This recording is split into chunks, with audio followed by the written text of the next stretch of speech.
What are exceptions in Java? Exceptions are runtime errors. It is an unwanted event which occurs during the execution of a program.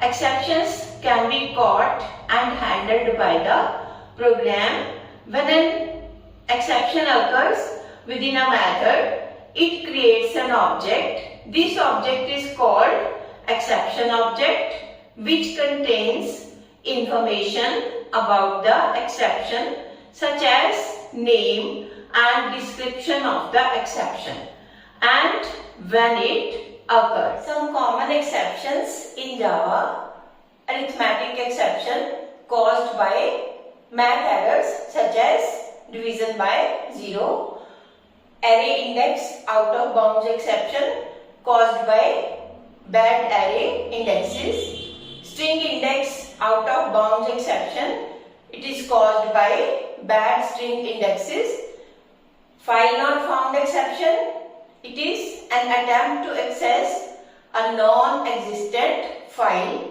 Then is null pointer exception, which is caused by referencing a null object. IO exception caused by general input output failures. Then number format exception, which is caused when conversion between string and number. Keywords for exception handling in Java.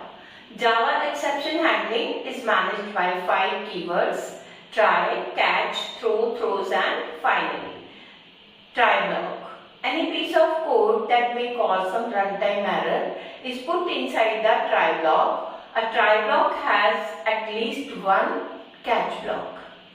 Catch block. Catch block is associated with try block to handle the exceptions raised by the try block. There can be more than one catch block with one try block.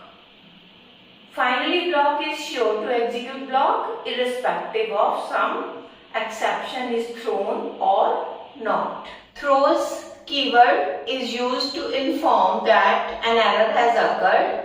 It does not throw any exception. It is always used with the method signature. Throw keyword is used to throw an exception. If this video is helpful, then please like the video and subscribe the channel. Thank you.